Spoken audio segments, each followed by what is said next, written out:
All right. Are we online? All right.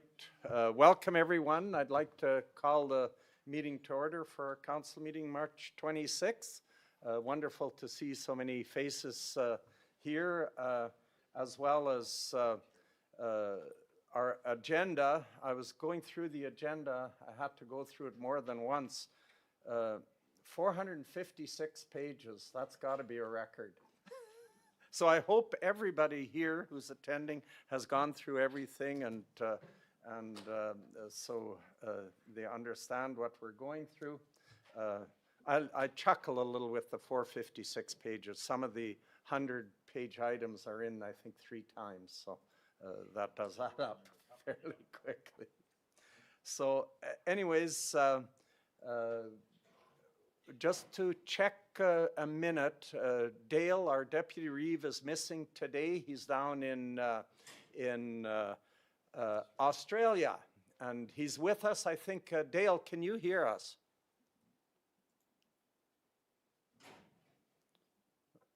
I don't know, how long does it take voice to travel from here to Australia? Jenny, can you talk to him? Were you talking to him? Okay, I just would like to get those technical things worked out before we continue. I tried last month and it didn't work very good, so that was close just for Mexico. Okay, Dale, can you hear me? Speak to me, Dale. Is your mic on, Dale? Can he hear me? Does he give an indication? Oh, no, something. Here, take this one so I don't have it. Not working? Well, I'll let you continue to work on that, Jenny, and eventually we'll hopefully get him online that he can speak to us as well. So we'll continue on. Any additions to the agenda this morning? Council, any additions? No? All right, so would someone move the acceptance of the agenda? All in favor? Carried. So that was Mike, I think, except, yeah, you got it. All right, public input session. So we have Brad, if you want to come to the front, to the mic. We give you 3 minutes. I will be as brief as possible. All right, great. Turn it on. Yeah, Is it on? All right, welcome here. Say your name and... Well, good morning, everyone. My name is Brad Jaworski. I am the president of the Lac St. Anne Ratepayers Association. I'm here because today you will be discussing the first reading of the borrowing bylaw for the $1.6 million Darwell Lagoon Phase B extension. Before you vote on this, we have a number of unanswered questions from property owners and ratepayers in Lac St. Anne County. LACERA, or Lac St. Anne Ratepayers Association, sent a letter dated January 14th with no reply from council. Replies in the past have been vague, no paper trail for approvals. We have no understanding of how this project will be funded in its complete way. At the time of the election, this initiative was one of the reasons that a forensic audit was requested from a number of voters, and even was advocated by a number of you on council. We have noticed that there are some interesting irregularities or points of interest. There are copies of letters connected to this project providing $100,000 from the Darwell Lagoon Commission to Summer Villages. And this letter says that funds are going to be provided annually. Where is this money coming from? I point that out to say that there are a number of shady, if I could use that term, things going on with this multi-phase project. First of all, what is the impact going to be on property taxes? Next, how many properties have connected to the line in phases A, B, and C, and how many will connect along the Phase B extension route? If you can't say now, tell us what will happen over the next 30 years and what is the long-term plan for actual connection of property owners. And does the transmission line have a connection capabilities, or it is only going to be used by the summer villages? Further, is the intention of this project to create a utility in the same way that we would have an EPCOR or an MMAX, a water and sewer utility that is owned by this municipality and others? If I could be so bold as to say, this is a rather schizophrenic project. There seems to be no goal in mind other than continued expansion and money being spent. And that is a concern, I think, for us as ratepayers, and it should be a concern for you as councillors. So what would we request? Well, we would want a public open house prior to this moving forward. That should have happened years ago, frankly, but it hasn't yet. And to give all property owners full disclosure of the impact of phases B, C, and the B extension, and the opportunity to understand this multi-million-dollar project. You may be aware, but property owners aren't always aware, and agendas and minutes indicate verbal update with a blank page, and that's what we get to see as property owners. And of course, what will the impact of additional borrowing have on their taxes? Just to give you some of the questions, or to give you an idea of what dollars are involved here, in some documentation it says that the county is on the hook for amounts for example, for one project of $1 million, of a $20 million project, and then later on it says that the county is on the hook for $9 million. There's many vagaries in this project and in all of the phases. If we are going to go ahead with this based purely on the assumption that we will get grants from this, is that not a dangerous position to put us in, to start a project without it being properly and fully funded? And of course, that also leads to the question, if this is a service and the majority of the people using this service are not in this municipality, then why are we not trying to make money off of the service? Right now, on this project alone, the fees we're charging to take effluent in will not cover just the interest on this loan.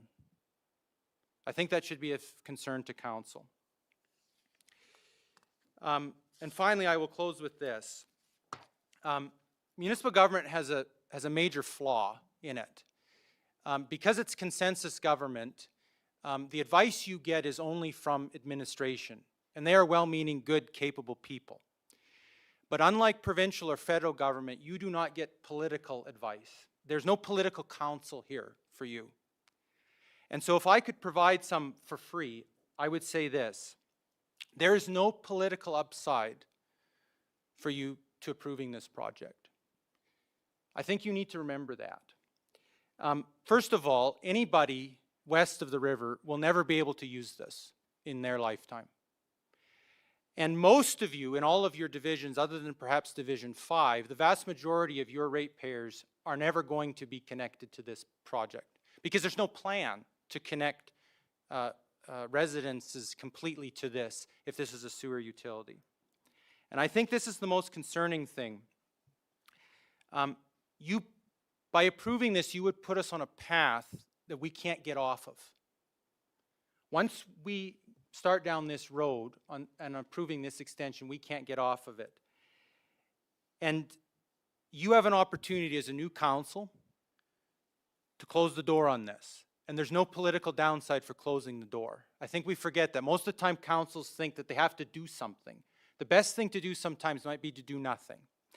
And so I will say to you that if you go ahead with this, the danger here is that you will tether yourself to the previous council. And so thank you for your time. Thank you for this opportunity. We don't take it lightly that you allow us, Jürgen, this opportunity ahead of a meeting, and so I really appreciate it. Thank you. Good morning. No problem. Thank you very much. Any questions on clarification? Thank you very much, Brad. Really appreciate that as well. And we do appreciate not only your input, but Lasara's input. It's welcomed. And thank you for the notes as well. All right, was there any other speakers this morning? No other speakers, no one online? Just a question, Dale, are you able to hear us and can you speak to us?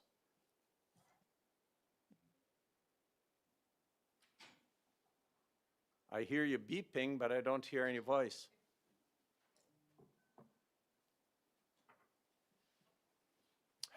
Jenny, have you had any indication? Does he hear what we're doing? Or no? Oh, but he's hearing us? Like he's typed that he's hearing us? Okay. If that isn't working, so possibly if his voice isn't working, if he does have a burning question or when we have votes that we need to, maybe we can just do it through his typing in then, and you can convey that to us. Okay? Thank you very much. Thanks for bearing with us on this technical issue, but it is as we move along. All right, so next on the agenda, well, at 10 a.m. we're going to break for the public hearing with between Town of Mayerthorpe and Lac St. Anne County. So we do have, and those appointments will come later, so possibly could we get the operations report? Can we do that in 15 minutes? Brad, what do you think?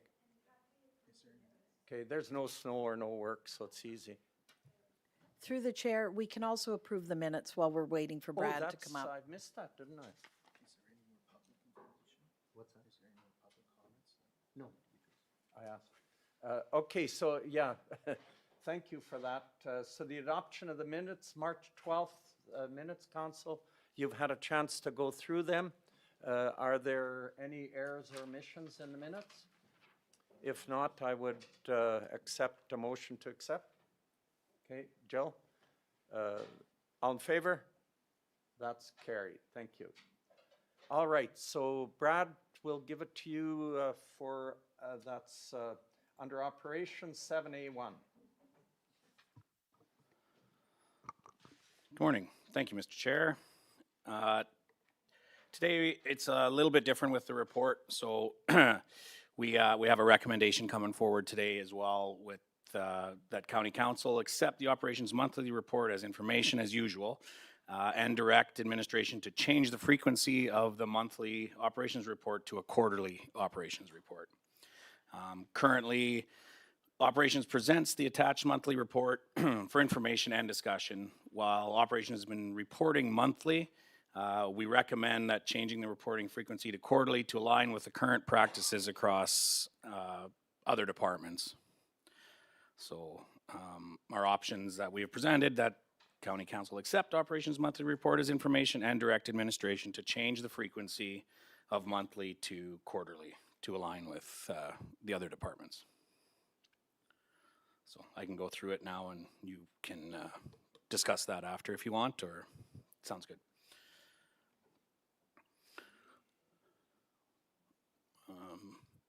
Are we able to put it up on the...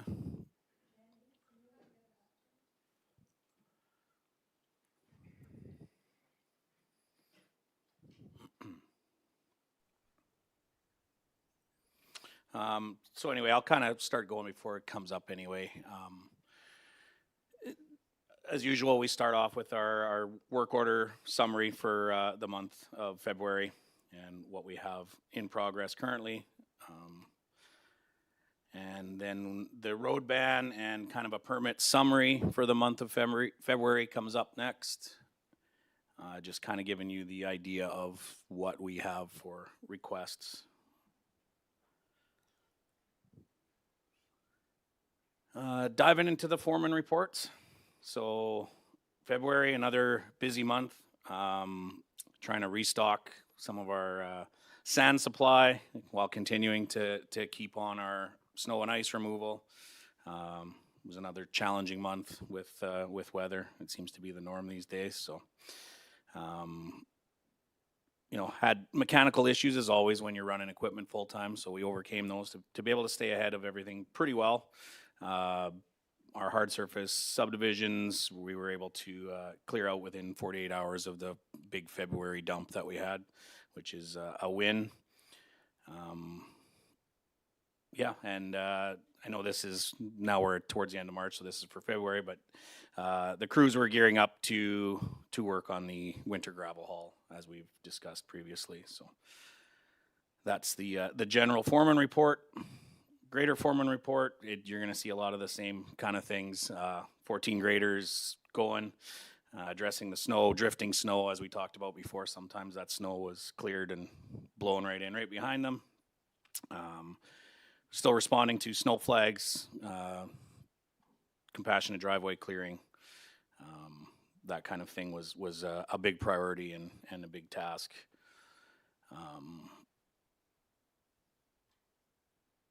Yeah, there was some wind also, obviously, that fell through, just kind of breezing through this report, which caused a lot of cruising around and clearing trees and finding trees that are going to be issues in the future and trying to get out in front of that. But still lots of work to do there, but we'll continue working on that.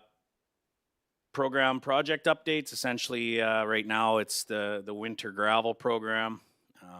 Had our planning meeting, and as it says here, about 84.75 miles slated for winter. I can tell you right now we will not reach that this year with some weather delays and just some things happening where we won't get there. So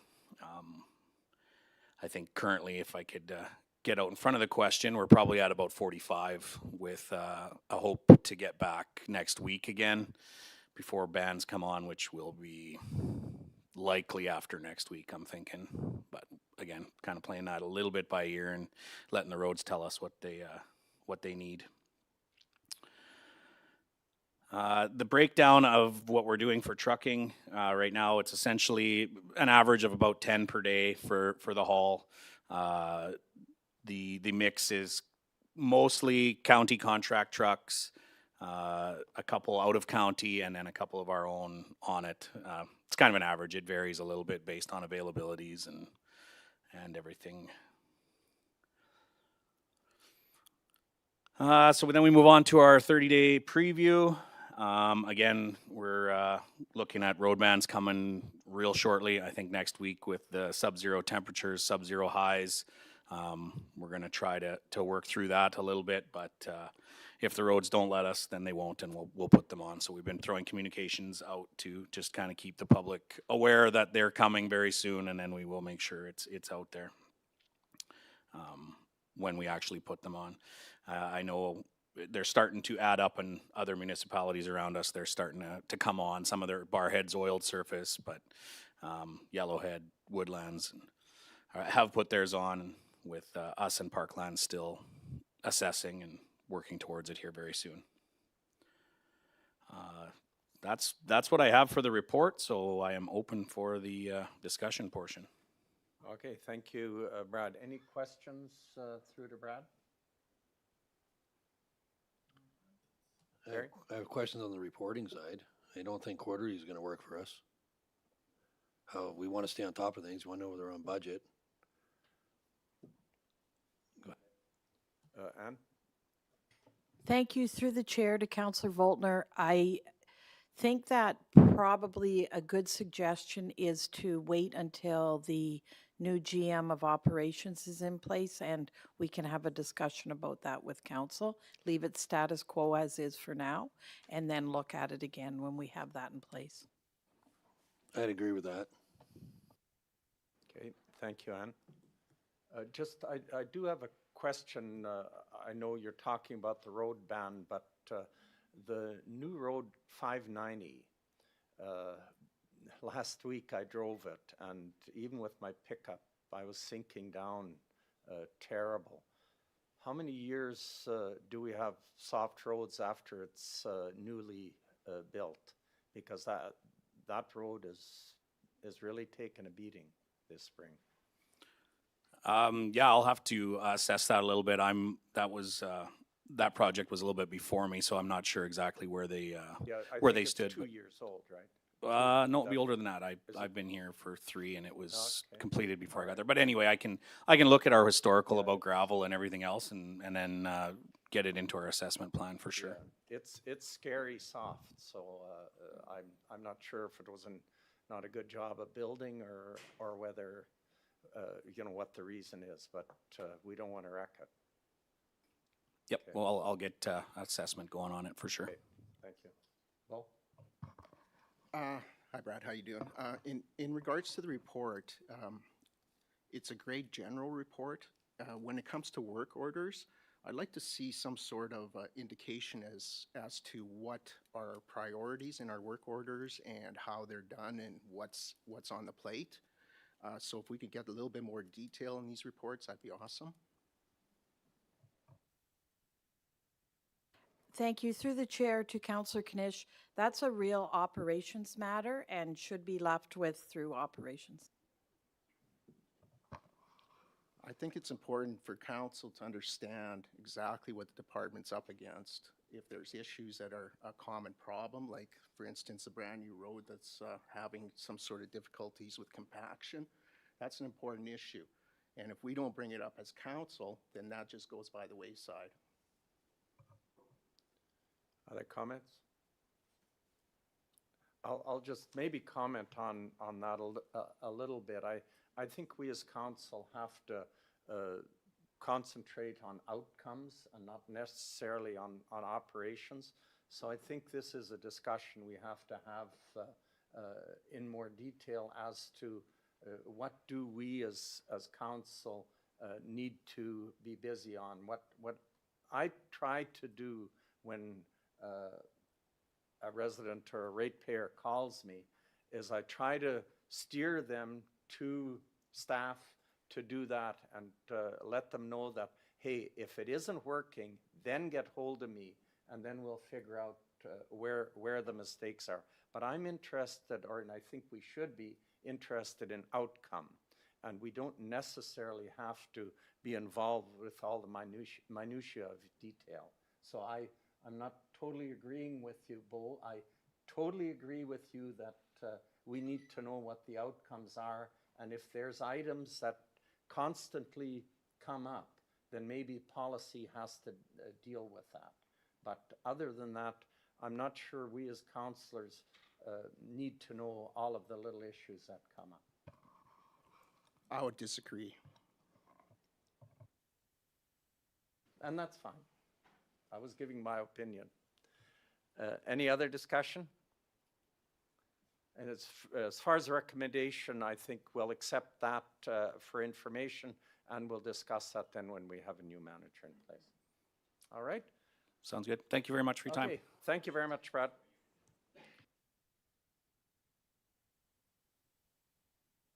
We're just about at 10 o'clock, Carla? Oh, and, Yeah, we need a motion. a motion to accept that for information as Mike. All in favor? Motion's carried. All right. So we're a couple minutes earlier, so we probably can't quite get into that yet. 4 minutes? Yeah, but I think according to the rules, we can't start early in case people want to be online or that. It is a public hearing and it's been advertised for 10 o'clock, so we'll be ready to go at 10 o'clock. Tell everybody to get a coffee in 4 minutes and get back. Sure. Okay, if you want to grab a coffee, let's do it, but we will be starting at 10 o'clock sharp. Any more luck with Dale back there or not? We're working on it. Working on it, okay. And if not, we'll get him to phone. Okay, sure.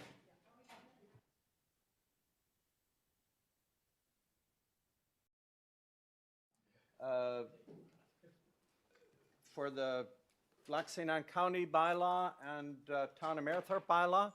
So I will hand it over to Tanya. She will introduce the hearing.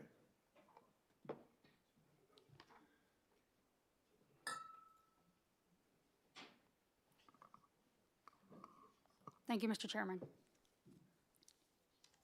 If we could have a motion to open the public hearing for Lac-Saint-Anne County Bylaw 2019-01-2026 and the Town of Mayerthorpe Bylaw 1071-01/2026 to amend the Mayerthorpe Intermunicipal Development Plan. Okay, so can we have a motion to open that meeting? And so this can be Mayerthorpe councillors and county councillors? Correct. Right, okay. Would someone move that, please? Jill Stoney moves that we open the meeting. And Just a suggestion, perhaps we could introduce the Mayerthorpe that's councillors. coming right away. Oh, Yeah, thank you, though. All in, any discussion on that?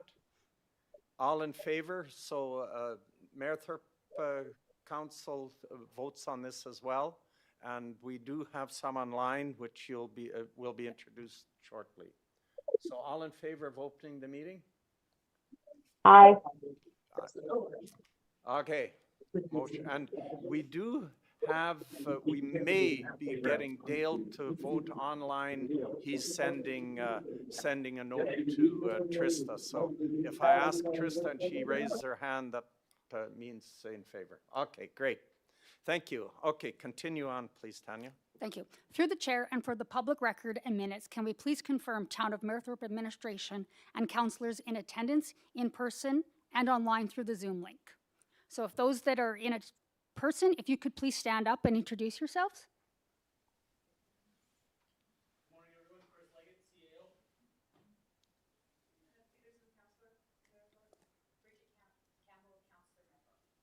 I'm just going to repeat that because people online won't hear it. So that was Chris Leggett, the CEO, Annette Peterson, councillor, and Bridget Campbell, councillor from Mayerthorpe. Correct. And if we can confirm with the Zoom link members at the back. Okay, so the Zoom meeting attendees are Mayor AJ McCallum from Mayerthorpe, Deputy Mayor Rebecca Wells, and Councillor Esta Sonnenberg. Is that correct? Correct. Yes. Okay. Councillor Becky Wells is not in attendance. Oh, she's not in attendance. Okay, No. thank you. That will confirm quorum Quorum. for both Town of Mayerthorpe and Lac-Saint-Anne County. Thank you. Okay, thank you very much. All right, so do you want to continue? Thank you.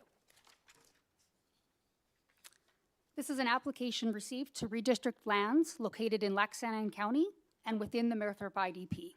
The purpose of the IDP is to ensure that there are common agreement and plans in place on how best to manage the future development and use of lands within county areas that are immediately adjacent to the Town of Mayerthorpe. The landowner in question would like to subdivide parcels that are larger than permitted in urban residential district. As the lands are within the Mayerthorpe IDP, an amendment to the IDP is required, along with the public hearing to amend bylaw 27-2019, which is Lac-Saint-Anne County, and bylaw 1105, Town of Mayerthorpe.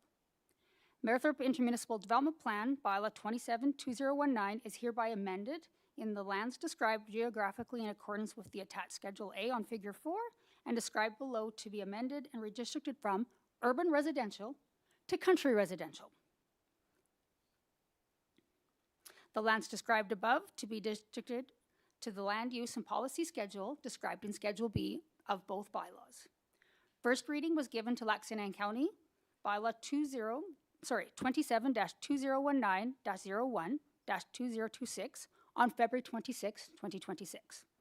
First reading was given to Town of Mayerthorpe bylaw 1071-01/2026 on February 23, 2026. In practice, if an application falls within general principles of an applicable legislation, first reading is provided to allow for the assigning of a bylaw number and initiation of public engagement to ensure transparency and community involvement. Public hearing notices were mailed to landowners, Lac-Saint-Anne County, within 2-mile radius and all of the Town of Mayerthorpe residents of the proposed IDP amendment on March 3rd, 2026. Notice was also advertised in the Lac-Saint-Anne Bulletin, March 9th and March 16th. Advertisement along with the proposed bylaw was also available on Lac-Saint-Anne County website.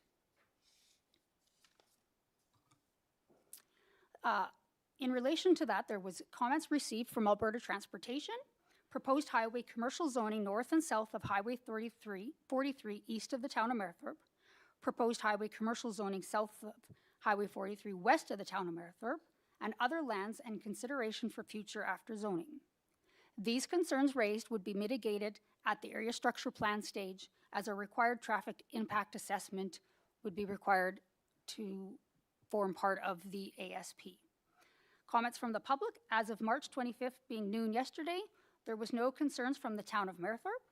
Comments from the public within Town of Mayerthorpe residents, 2 phone calls were received, no written notification received, and comments from public Lac-Saint-Anne County residents, 1 call was received, no concerns received via mail or email. Okay, just, I need to clarify it in my own mind here, the process. So are we allowed to take other comments from people in attendance? Yes. Yes. Through the chair, what would happen now is we would ask if there was anybody Right. in favor of Yeah. the proposal. Right. Then we would ask if there's anybody against the That's what I proposal. thought. Yeah. And then we would have closing remarks and then close the public hearing. Okay, thank you very much. That's what I thought. I don't have an agenda for the meeting in front of me, so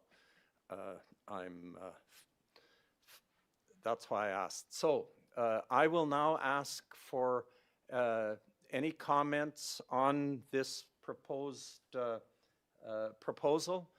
Any comments from anyone in attendance? First, physical attendance here. If not, anyone online that would like to make a comment? None, no one's online? Okay, I do have someone's hand up here. You would like to make a comment? If so, please come to the microphone. Yes. State your name and where you live and your comments. I'm Linda Hogue. It's our property that's adjacent to the town. One of the concerns, not concerns, we're in favor of it because we applied for it, but each map has this pipeline that they say is going through the property. We have the reclamation certificate from 2010 that says there is no pipeline. So we would like that cleared up. Okay, thank you for that. I do believe when pipelines get closed down, because I've got some of them, the pipelines stay in the ground, and that's probably why they still show up. Actually, the pipeline is not. Oh, it's actually removed? It's Oh, well, that should certainly be cleared up. Thank you. Tanya, do you want to comment on that or no? Yep, we did verify that the pipeline is no longer on the title and Okay. has been removed. And the map that was included in the agenda package does not show the pipeline. Oh, all right, thank you very much. Good. Okay, any further comments from anyone? For or against?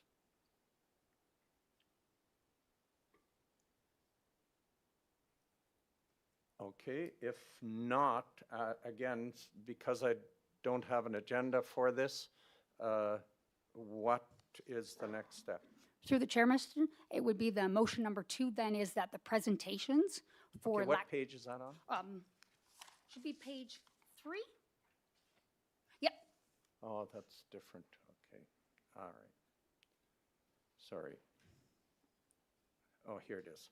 Okay, yeah, yeah, so motion number 1 was to open the public hearing. yeah. Motion number 2 will be that the presentations for Lac-Saint-Anne County Bylaw 27-2019-01-2026 and Town of Mayerthorpe Bylaw 1071-01/2026 to amend Mayerthorpe Intermunicipal Development Plan be accepted for information. And that can be a councillor from either party. Okay, thank you. So is someone prepared to make this motion, motion number 2? Anyone prepared, either county council or town council? Trista's got. Jill, oh, Trista? Sorry, Deputy Reeve was going to make that motion. Oh, okay, okay, we'll let him get on the show that he was there. Okay, moved by Deputy Reeve Dale, that motion number 2, that the presentations of Lac St. Anne County Bylaw 27-2019-01-206 and the Town of Merithorpe Bylaw 1071-01/2026 to amend Merithorpe intermunicipal development plan, IDP, to be accepted as information. All those, or is there any further discussion? If not, all those in favor? Okay, Aye. was that an aye? Okay, all right, that motion is carried, or anyone against? That motion's carried unanimously. All right, now I will ask for a motion to close the public hearing. Jill? Jill moves to close the public hearing. Any discussion? All those in favor? Online? Aye. Aye. That's, anyone opposed? That motion is carried unanimously as well. So thank you very much for all and the good work in getting this done. All right. So then we can move on to, yeah, Ann? Thank you very much. I just want to reach out to our administrative friends at the Town of Merithorpe too, because certainly they helped us speed this along, so appreciated. Yeah, thanks, Ann. That's, it is a new era in working together with our municipalities, and I hope that holds true with all the other municipalities we deal with. And we do appreciate the expediency in moving forward in this, and we hope that'll continue. And as necessary, we have to work together as municipalities. None of us are big enough to be the bully, and we need to work together and make things work for the good of all our residents. So thank you to everyone, and for our ratepayers as well that are in attendance that approve of this quick moving forward. All right, so let's move on then. We have appointments at 11 and 11:30 and 11:45, so we'll wait for that unless any of these are here, if they would want to do it prior. Is our 11 o'clock appointment Lyle Quintale, is he here? No? No, then we'll wait till later then. So let's move down to planning and development, B1. So Ann, are you looking after that? Or no? Oh, Tanya's. Okay, well that makes good sense. Through the chair, we cannot do that item until your presentation at 11 a.m. They're related. Oh, all right. That's a good point. I did. Through I should have the known that chair, too. I think we can move on to Finance 9.1 if Carla's ready. All right. Thank you very much, Merithorpe Council. Thanks for coming. All right, so we'll move to item 9.1, the operating budget reserve transfer.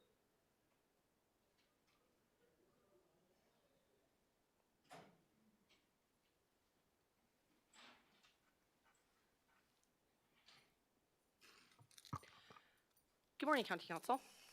Good morning. So I'm here to request a motion from County Council to transfer $576,000 from the 2025 surplus to our tax rate stabilization fund. In 2025, we ended up with surplus about $1.1 million. There were some variables within our budget that occurred. We actually end up with some additional revenue we're not anticipating.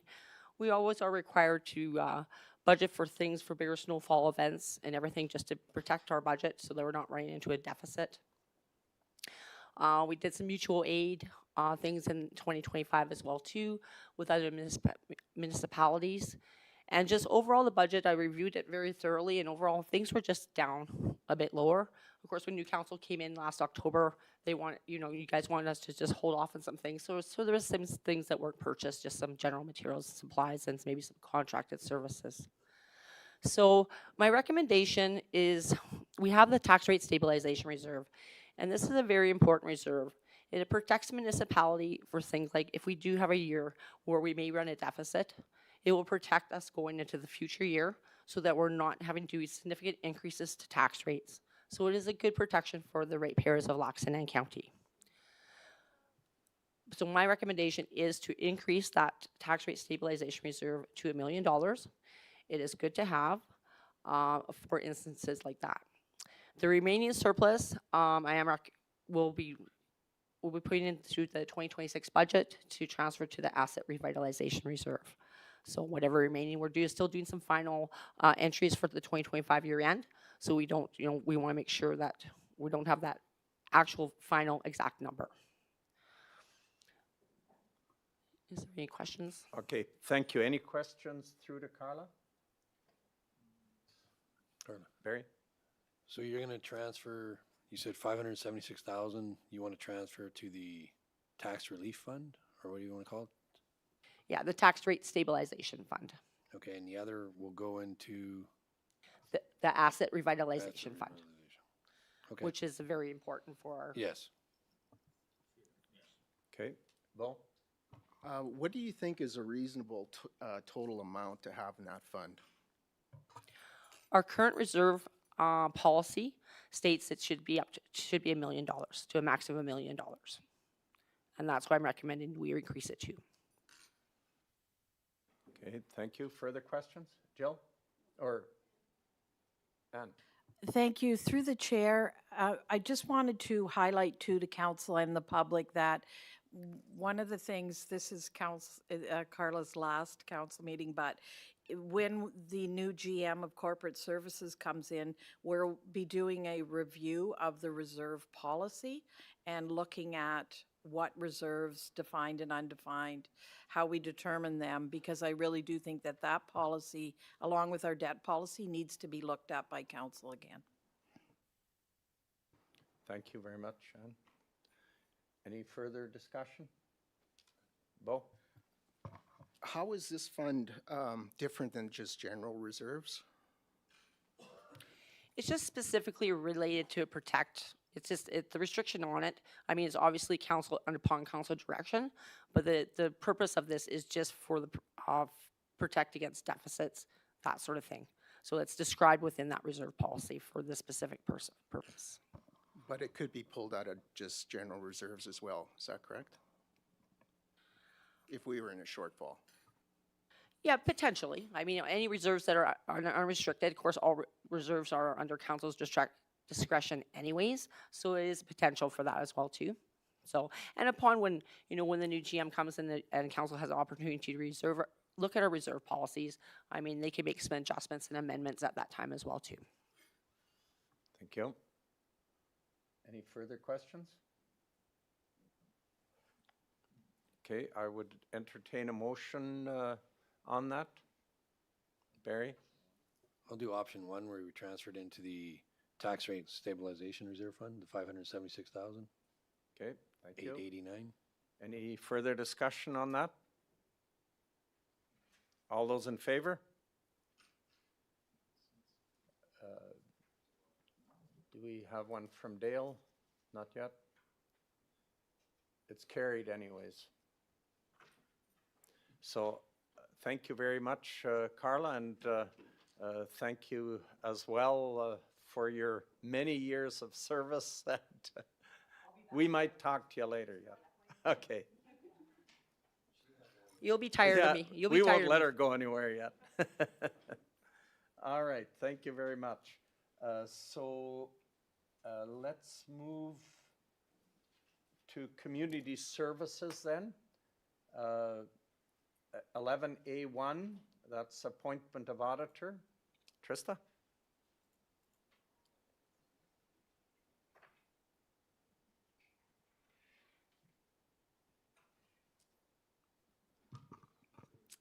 Good morning, and through the chair, apologies, Community Services Manager Donna Kerr is homesick today, so she's asked that I take this one for the team. It's fairly straightforward. So the County Council has limited authorities over the basic operations of the Lac-Saint-Anne County Library Board, but the Libraries Act does require that council appoint the auditor to that group. And so the recommendation is to appoint Ms. Brenda DeBach. She has been doing this for several years, and she is a reasonable rate to do it. They're minimal transactions. And so it's just in front of council for appointment. Okay, thank you. You see the options in front of you, council. Anyone prepared to make a motion? Jill? I motion option 1 to approve the recommendation for the Lac-Saint-Anne County Library Board at their March 4th, 2026 meeting to reappoint Miss Brenda DeBach as the financial auditor for the purpose of the 2025 audit process for the Lac-Saint-Anne County Library Board. Okay, thank you very much. Any discussion on the motion? No discussion? All those in favor? That motion is carried. Thank you very much. All right. So I guess we can work on some of those bylaws then that don't, the presentations don't affect it. Yeah, it's 12A1.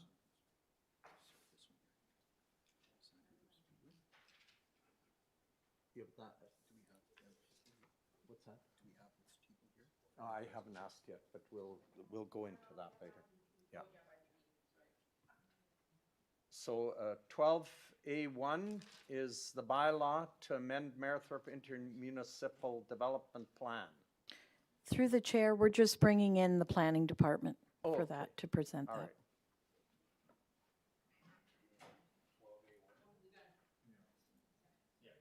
Yeah, it's what we had on the hearing, and then all we have to do is I'm gonna find the. Yeah, first reading, I believe. No, second and third reading. Or no.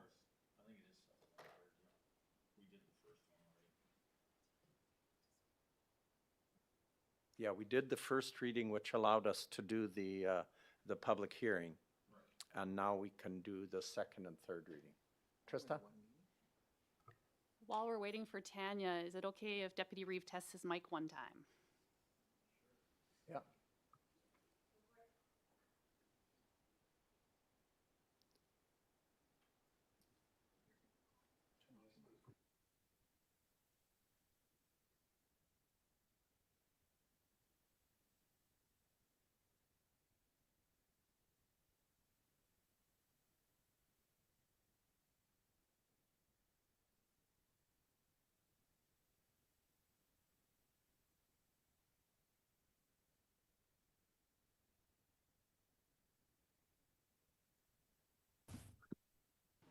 Okay, Tanya, we're on 12A. Can you hear me now?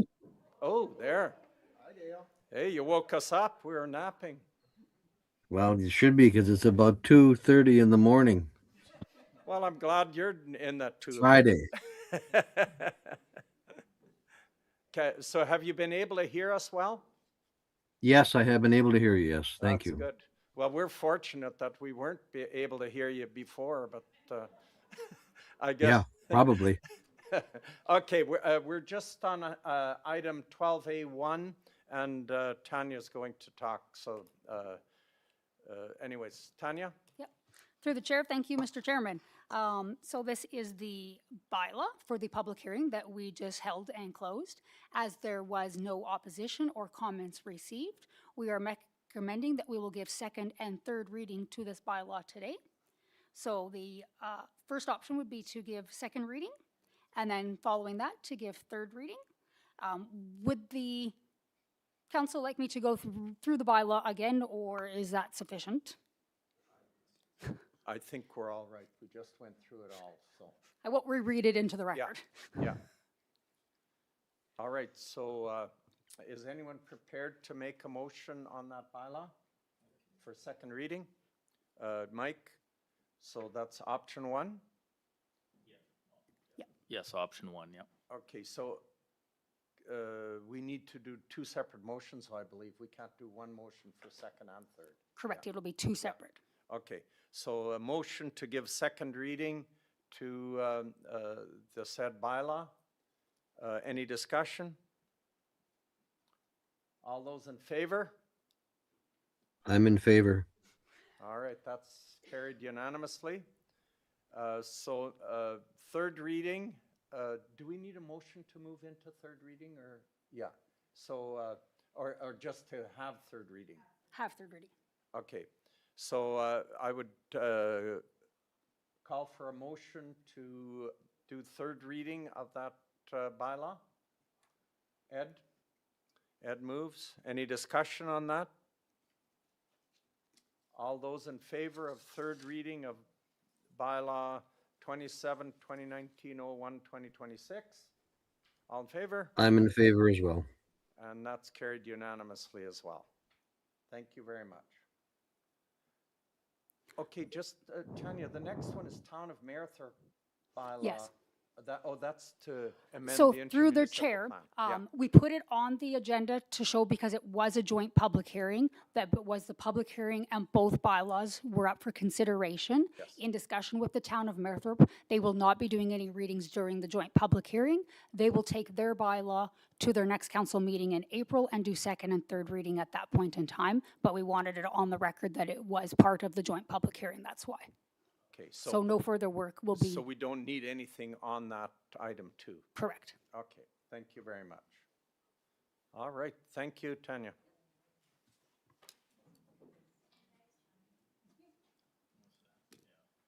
Okay, let's move, can we do the wastewater one? Yeah, okay. So Carla, you're on wastewater?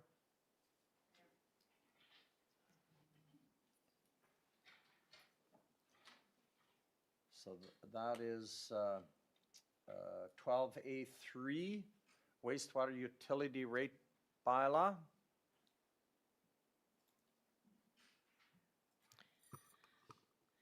Yes, I'm here to present, looking for first reading of wastewater utility rate bylaw. What this bylaw consists of, it has the rates for all of our hamlet sewer systems, with the exception of Sangito. And it also has the campground utility in here as well too. This is to help for the infrastructure of the sewer systems and operations of sewer systems within our hamlets. This whole thing it will be as part of the budget in 2026. We are looking at our rate model utility study. So we'll be looking at this whole system to ensure we are in line with rates, and I'm very positive we are, to make sure everything's good.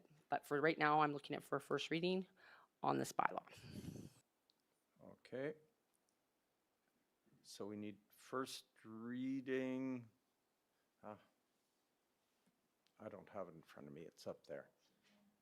Option one, Mike moves option one, that county council gives bylaw 05-2026 wastewater utility rate bylaw first reading and further directs administration to bring back to a future meeting. All right, any discussion on that? Jill? Yes, actually, I have a question for Carla. Just regarding the campground $6, how much revenue does that $6 bring in? That's my first question. And my second question is, if we were to remove that $6 for the campground, where else would we be able to recoup that cost? So if I could get that information brought back. I actually know that information. It's around $37,000. It brings in annually. 3,000? Yeah, 37,000. And if we were going to remove that from here, we'd have to take a look at doing amendments. I don't know, for the 2026 budget, because it does. It would impact. We'd have to find revenue elsewhere. Okay.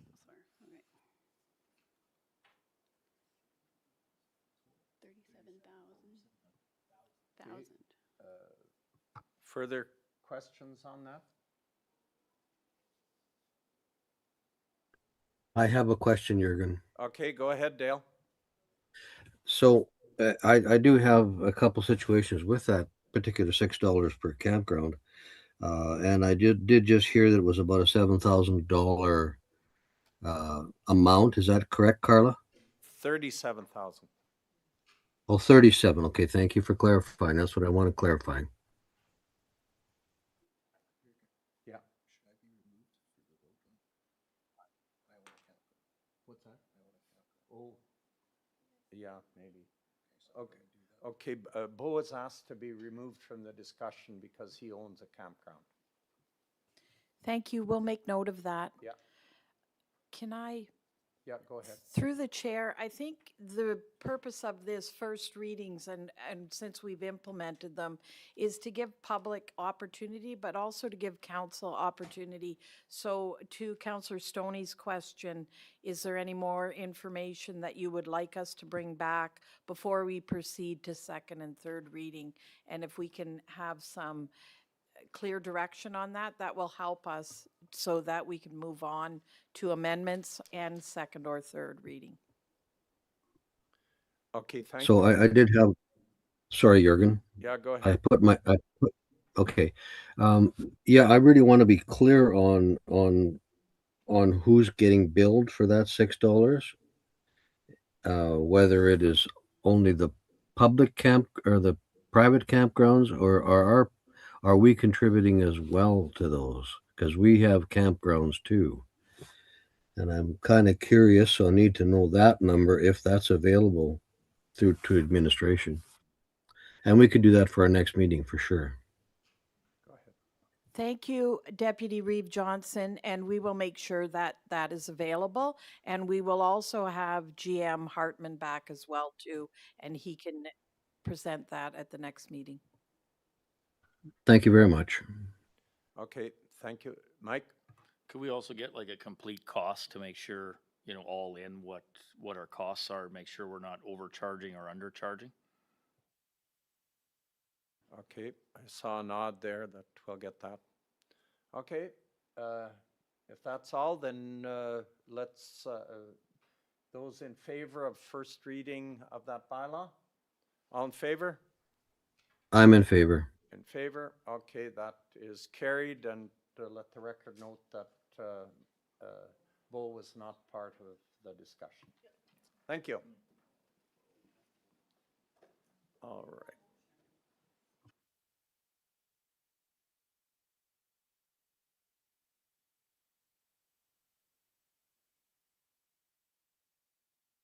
Wastewater Lagoon tax bylaw. So that is A4. I'm here for the first reading of bylaw number 06/2026, wastewater tax bylaw.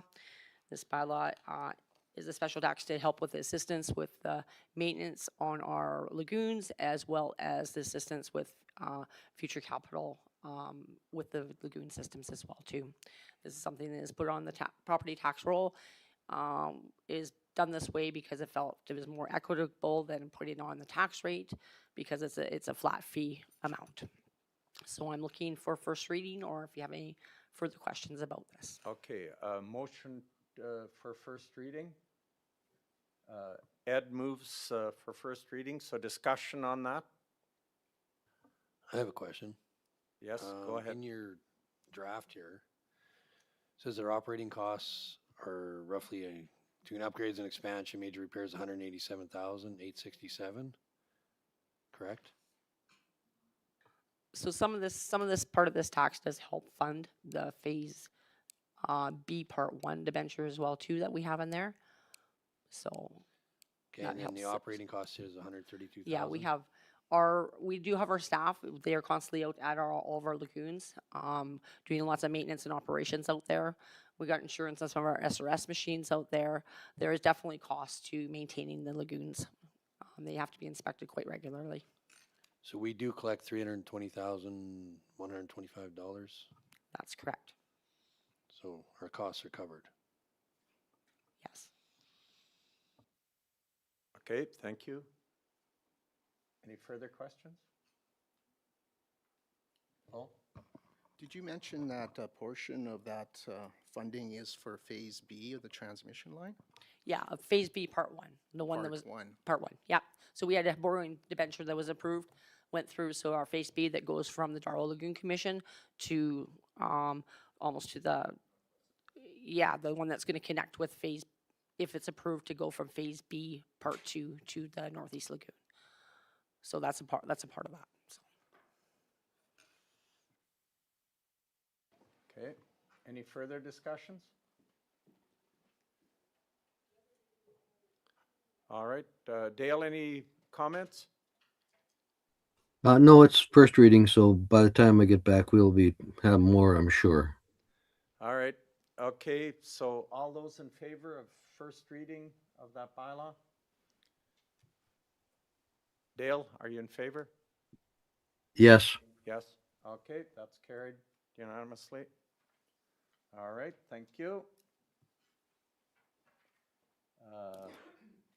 Chair Hill Sewer Special Tax. Carla? Okay, again, this is a part of the tax that goes on the tax roll as well too for the residents of the hamlet of Cherry Hill. So looking at first reading here, so this is helping repay back part of the expansion of the, or not the expansion, sorry, the installation of the sewer system at Cherry Hill. This will actually be complete in 2031, so they will no longer require this special tax onto their tax roll. So I'm looking for first reading. And I understand this has to be done yearly? Yes. Yeah, okay. All right, will someone make a motion to give first reading to that bylaw? Mike? Discussion? Ed? There's no changes in that, right? From last year? No. Okay. Okay, any further discussion? All right, all those in favor of first reading of the Chair Hill bylaw, wastewater bylaw? I'm in favor. In favor, carried unanimously. Thank you. Okay, special recreation services tax.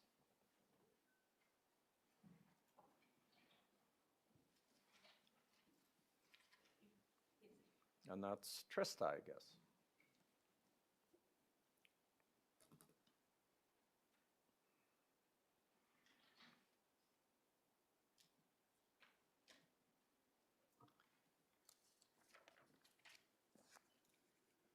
Thank you, and through the chair.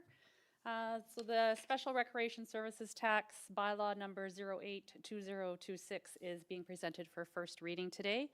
As you can see from the agenda item, the program was established in 2014. The entirety of the history is included for your review, but essentially has been set at $100 per property since 2022. It is presented at that same $100 per residential property, which would bring in an estimated revenue of $699,600 per the Assessment and Taxation Department about a week ago. The bylaw has a different presentation to it. We have done a little bit of cleanup on it. So we did clarify the county definition and added a definition for the MGA and the Recreation Services and Taxation Year, just to clean it up a little bit. We also created definitions for the Recreation Services and Taxation Year. The bylaw maintains its original intent, but the required legislative components while reducing the duplication. We did rework the wording around the purpose and the cost to be a little bit more flexible in allocating the funds. So council will have a time in the near future to look at what those allocations may be and make that by resolution. We also did some reformatting just to align with the county's new presentation format. So we are requesting first reading of bylaw 082026, the Special Recreation Services Tax, and this just will initiate a the formality of the bylaw process. After first reading is given, obviously council will have time to consider the proposed tax amount as well as the proposed collection before it proceeds to second and third reading. At that time, council may wish to approve it as presented, amend it, or discontinue it. So we anticipate that the second and third reading will align with the tax rate bylaw. Thank you very much, Trista. Would someone make a motion on that? Jill? That we give first reading to that bylaw? Any discussion? I think Jürgen, if I could have the floor. Yep. Okay, so in the second and third reading, I believe we can have more discussion on that. And that might give the administration the opportune time to see. During our budgeting, we had talked about different areas where we can't afford certain things. And that might have the opportunity to talk further on second and third reading. Yeah, that's exactly what Trista said. Yeah, I agree. And Thank you. Through the chair to Deputy Reeve Johnson, is there anything specific that you would like us to bring back? Certainly, we can bring back second reading and have a more fulsome discussion, but if you could hone in on some specific information you would like us to highlight, Deputy Reeve, that would be helpful. Sure, and I can. So what I'm looking at there's many ways, and during our budgeting process, trying to save the ratepayers money. This is one area that I think we all got together we could do. And I'm going to make a suggestion that this fee be dropped to $75. So you could bring back information on what that would change it to and what implications that would have on our budget. Dan? Thank you.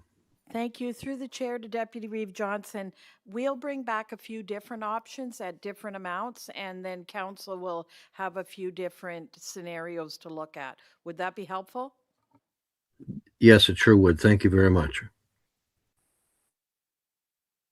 Carla? Yeah, I just want to make mention too, on all of our special tax rate bylaws, they all directly reflect, including the tax rate bylaw and our 2026 budget as well too. So any changes that have, I mean, we were hoping to bring it all in on April 9th, I believe, the next meeting for approval of all of them.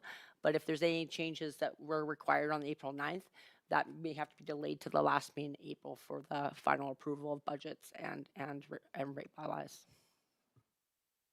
Yeah, just a comment on the recreation budget. We have to keep in mind that the bulk of that money, that 699,000, is earmarked already for the arenas in the 4 arenas we fund, and curling rinks that we fund. So we have to be a little bit careful in how much we drop that, because my guess is at $75, then we won't be able to follow through with our commitments that are in our intermunicipal plans. Anne? Thank you. Through the chair, one option is to perhaps look at the fee after the budget is passed, because we are partway through 2026 already, and it's something that we could look at with our service delivery review and possibly move this forward as is for 2026, and then for 2027 have some other option. Thank you for that. Yeah, that makes sense to me. All right, any further discussion? If not, vote on the motion to pass first reading on that bylaw. All in favor? I'm in favor. In favor. That motion's carried unanimously.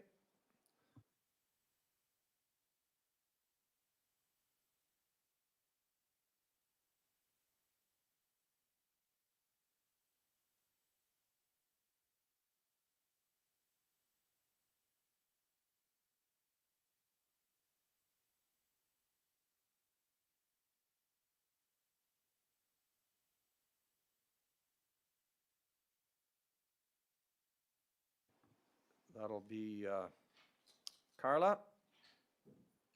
Me again. Again. That's money.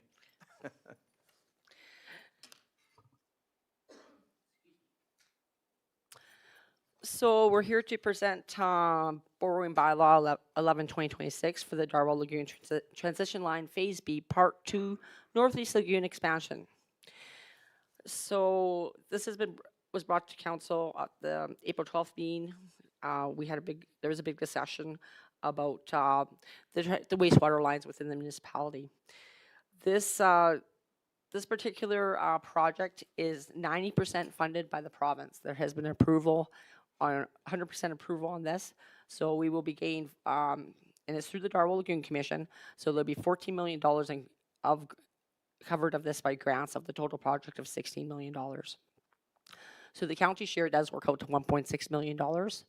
We did have to do some preliminary engineering to locate things, so we did use from the wastewater reserve to fund that for the $45,000, leaving a balance to borrow of 1.6. As discussed in the prior meeting, this is a very important infrastructure project. The Darwell Lagoon right now is at its capacity. We need to do something in order to make to ensure the wastewater within our municipality, and with the significant growth that's coming within our municipality. So what will happen with this bylaw if council approves first reading? This will then go out to be advertised at the local papers. It'll be advertised for 2 consecutive weeks. At that point in time, there's 15 days after that they can be petitioned. So, and then if it's not petitioned, then it'd be carried forward into second and third reading if council so desires. Right now, I know there is a Phase C's project on this as well too, with the Darwell Lagoon Commission, which they are covering the full 10% of their part of that. So, but this is just the county side on Phase B Part 2. Okay, thank you very much. Would someone make that motion for first reading? Ed? All right, any discussion? Discussion on first reading? Okay. We do have a Darwell and commission meeting here before second and third reading's gonna happen, right? I think they're doing, the engineers are coming back so we can ask them a few more questions about the line size and all that stuff, right? Yeah, for sure. I can let Brian know to kind of get that all arranged for you. I think, yeah, it's in April, middle of April. If you can let them know, I'd like to know like the line size and the total volume of effluent that can be pumped in there at maximum pressure, and just kind of see where that aligns with our future growth. Okay, thank you. Further discussion? I do have one as well. Okay, go ahead, Dale. I want to make sure that we're now, we were kind of, last meeting, we were told this could be a collection line as well as a transmission line. I do need that verified for sure. And that would be something that Stantec would be telling us, I'm quite certain. Okay, thank you, Dale. Ann? Thank you. Through the chair and at the suggestion of Councillor Knish, we have invited all members of County Council to the next commission meeting because this is such a high priority item. Thank you for that. Did you have a question? No? Barry? At the next meeting, I would like to actually get a second opinion on the line size and on the project as well. Get some different tenders on it or some more information from other companies. Because of the legalities of the commission, I think we should bring that up at the commission meeting, and your commission representative can do that. Okay, I just want to make sure we do get a second opinion. It's a lot of money to spend it with only one opinion on it. Okay. Paul? At the last meeting on, I believe it was April 12th, I think you said? Yes, I believe it's March 12th. March 12th, sorry. I requested the approvals from Alberta Environment, and I still haven't seen those. There's a lot of questions that was brought up this morning by Lac-Saint-Anne Ratepayer Association, as well as some of my clarifications from the last meeting. And I don't believe we have enough information on this to go forward at this point in time. That's my opinion. Okay, thank you, Bill. Any further comments? What's the date on that meeting again? April 9th? For the Lagoon Commission, the commission. I think it's I April 22nd. don't know, we got an invite on. April 22nd? Okay, thank you. I think we got an invite on that, right? Pretty sure. Yeah, yeah. Okay, any further discussion? Yeah, one quick question. Can we get the PDF on, from like the information that Stantec has sent us? I don't know I don't know if it's public information, but could we get that? With all their drawings and stuff and pipe sizing on there? Yeah, I think they gave us the size. I don't remember it either, but they did mention the pipe size and, yeah. 100 millimeter. Yeah. But that's good to get that, yeah. We might have it, you know, never know. Yeah. Yeah. Yeah. Okay, thank you. All right, any further discussion?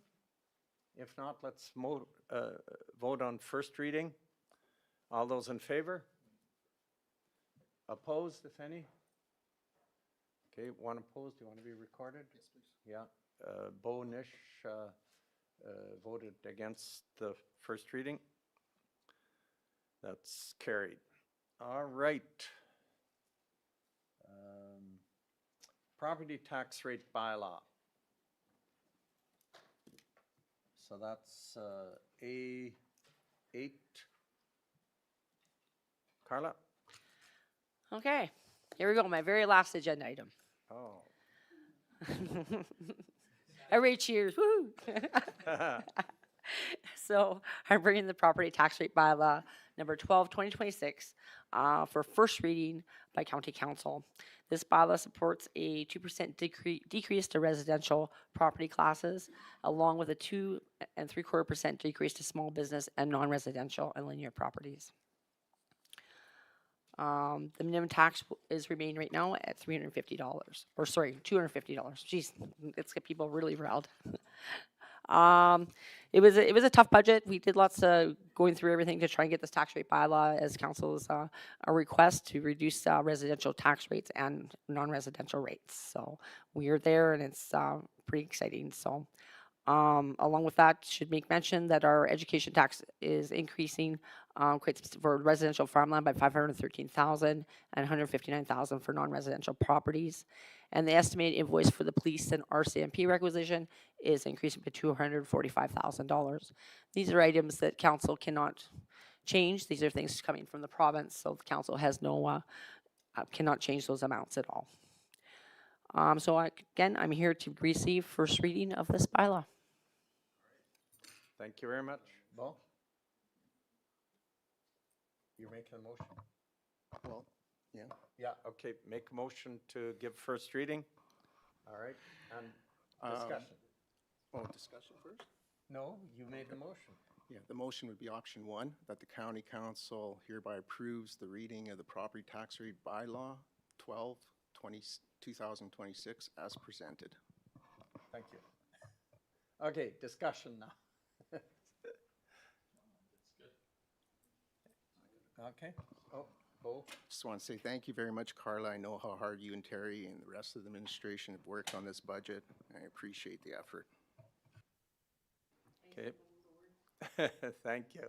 Okay, any further discussion? No? Oh, you did want to say something. Okay, go ahead. I just want to say something very quick. I hope I don't cry. I know you guys will look after my county, and do look after my county. And I just want to say, you guys have an amazing team here too. Our staff is amazing, from administration to public works. We all work really, really hard. And I know that you guys will get together and have an amazing team here and do great things for the county. I'd like to thank the county for the opportunity. It's been a great adventure. Thank you very much.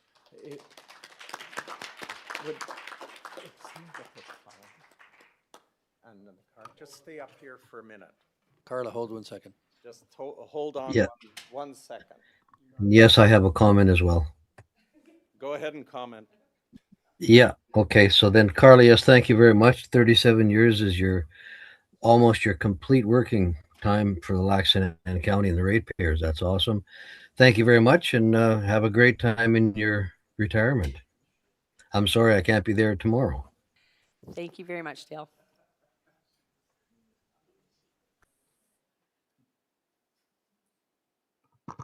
So, Carla, on behalf of council and the County of Lac Saint Anne, just some flowers for you, and thank you very much for your service to our county.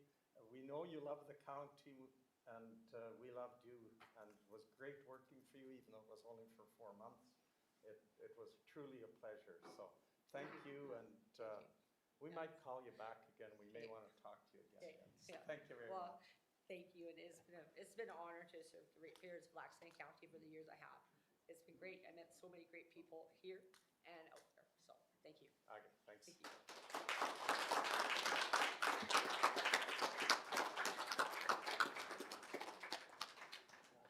Thank you so much for speaking. Beautiful.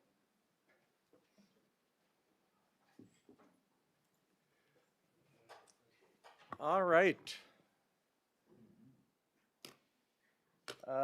Okay, moving along, I guess we're really close to 11 o'clock, so we'll go back to our present. Does anyone need a break? Are we okay? I think we're good, right? Okay. So, Lyle, you're here, okay. So up next then is 6.2, our appointment with Lyle Quintel on a proposed subdivision. So if you want to grab the mic here, pull it back towards you and make sure it's on. Please state your name and then give us your presentation.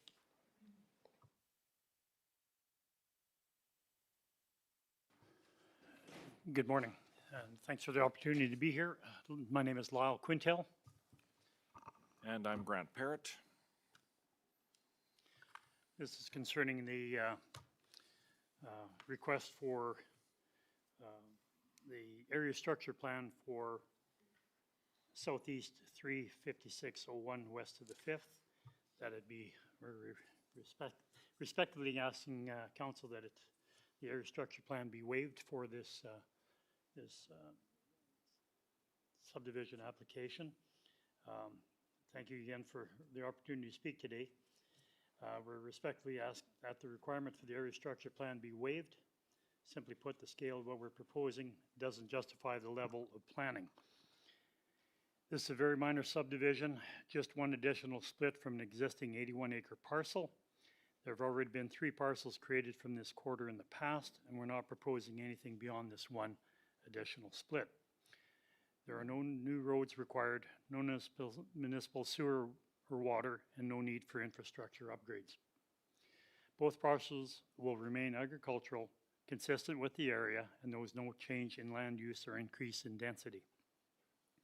Traffic impacts will be minimal. At most, this could mean 2 rural residents, which is typical for this area.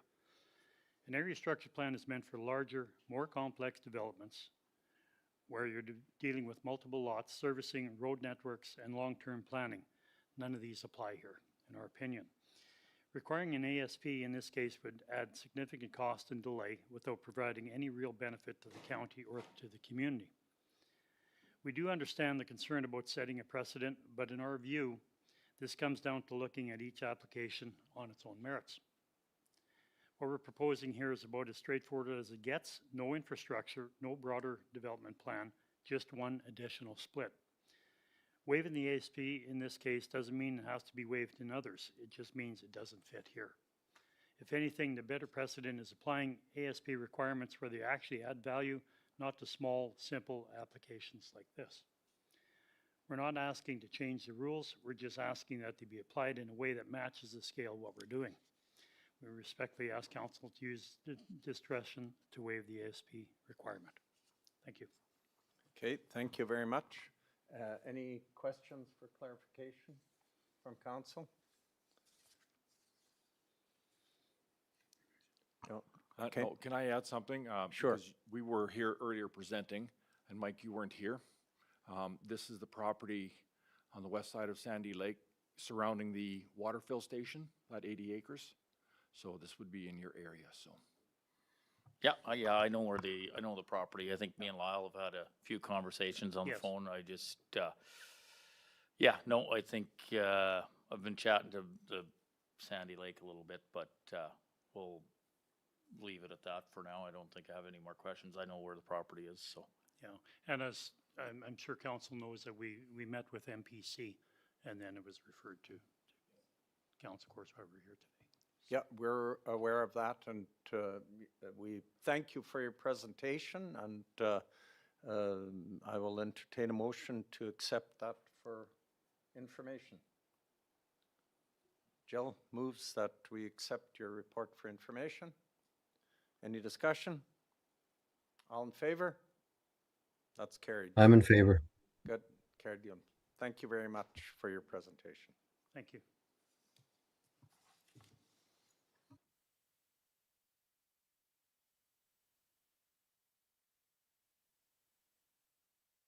Speedway, are the people here for that?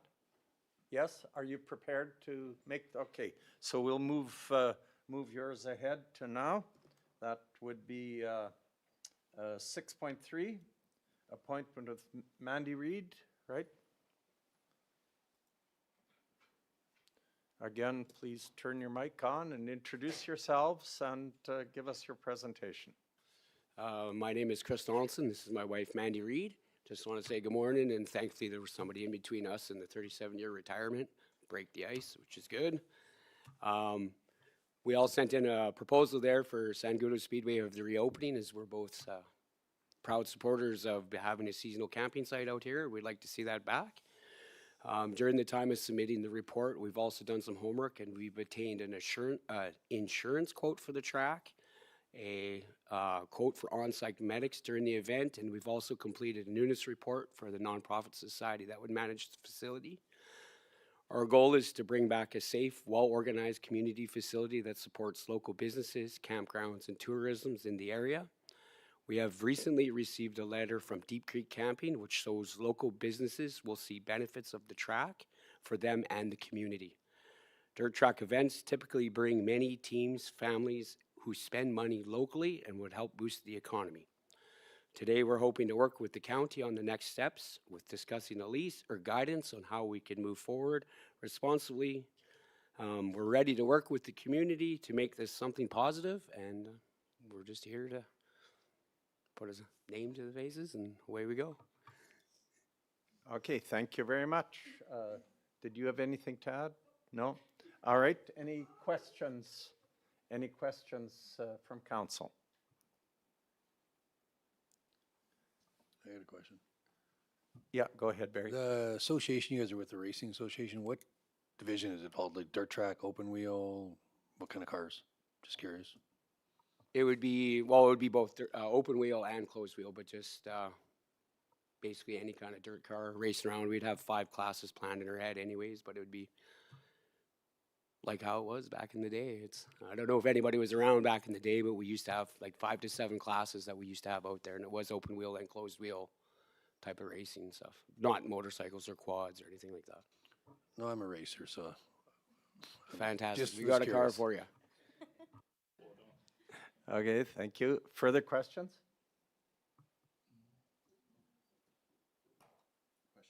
Oh, Ann?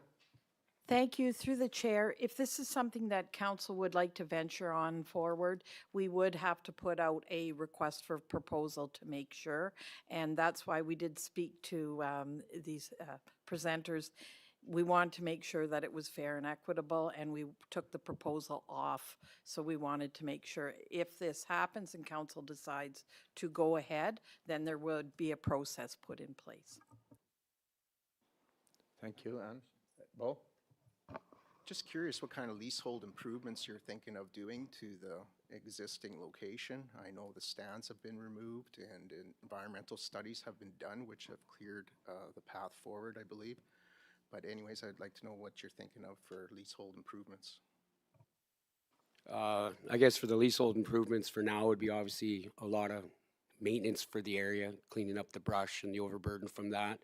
And then we were thinking about putting non-fixed items such as a retaining wall that would be like out of the cement Lego blocks, probably a movable sea can, stuff like that. Just a basic tidy cleanup, and then we have a fence company that would come in and install a fence and just clean and tidy up and make that area a lot more better and presentable on that side.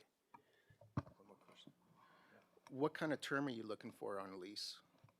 We would like to do a 10-year lease to start for a long term. That way that we know that the sponsors and the commitment that we would get from the volunteers and the companies that are on board would see the long-term benefit from it, as well as the amount of time that we would have to put into to make this a functional facility, that we feel that would be an appropriate term. As far as Lac Saint County, do you require any funding at all from us? We would not require any funding whatsoever. We have enough letters of reference and enough companies and stuff on board that we would be all self-contained. We would just like to have the lease, and that's all we would need from the county. Go ahead, Jill. I'm all favor for this. Is awesome. Just want to know your thoughts on parking. There's very small, tight spot. I just want to make sure you guys have a plan for that extra parking down in that area. We did talk about the parking because back before where there was the fence around like the little grassy area, we were going to make that area significantly smaller because we wouldn't need, because there used to be a playground and tires and et cetera there. So we would make that area probably 20 to 40 feet out, and then we would have the little bit of grass parking that was there. And if that was too much, we were actually probably just going to use up by the arena like we used to back in the day. That way, visitors would still have access to the river and stuff, because I know that's a heavy parking area as well. Okay, further questions? Mike? Just one question here, liability insurance, like her, that would be all on you guys. The county wouldn't be liable for anything if something does go sideways? No, we have quotes and everything for that where we would all be insured on that, and then it's set up that our policy covers for everything that's in there, and there's no responsibility to the county whatsoever. Okay, thank you. Further questions? I do. So Barry? you guys are responsible for full maintenance, cut the grass, maintain the campsites, all that jazz, correct? Oh, there's no campgrounds there now? Oh, I'm sorry, I'm on the other side, never mind. No. But you guys maintain everything to a T, garbage service, all that stuff? Yeah, we'd be fully responsible for everything. Totally turnkey, everything would be on us and our bunch of volunteers and everything. The only thing that we would request from you guys would be just the lease and the opportunity to have some fun and turn left. Okay, thank you. Okay, one more. Have you talked to the neighboring campground there and had their input on it and how it would affect them? Yeah, I see them sitting here. Have you talked to them and discussed the issues? Yeah, that actually we might did. We arise? actually received a very good letter of support from Deep Creek. They're fully on board to help us with whatever way possible, as they obviously would see the return back to them itself to help with their business and their camping, their store, and it's kind of, we're willing to work hand in hand with them, whatever it takes to make this work. Okay, any further? Barry? I think what you guys are doing is great. I think it'd be great synergy between the campground and you guys to, and help Sangudo too. So congrats for stepping up. Okay, thank you. All right, so I entertain a motion to accept the report as information. I'd make that motion. Oh, sorry, you're 3 late already. Okay, I too got far Jill away. first. Okay. Yeah. All right, all in favor? That's Yes, I'm in carried. favor. Thank you very much for your presentation. Appreciate it. All right. Okay, so next is, I don't know, do we have Angela Pauls here or not? Yeah, okay, there you are. If you don't mind coming in early either? Good, great. Again, please sit down, turn the mic on, and introduce yourself and give us your presentation. Okay, perfect. So my name is Angela Pauls. I live in Rich Valley. We just moved here in November, and I appreciate being able to come this week. So the last meeting I was scheduled to come in, my daughter-in-law went into labor at 5 in the morning. So Is I the had- baby healthy? Baby is great. 6 Oh, pounds, wonderful. doing Congratulations. awesome. Yeah, he's doing great. My 6th grandchild, so it's wonderful. So I'm not sure if you know, but we run a farm animal sanctuary in Rich Valley.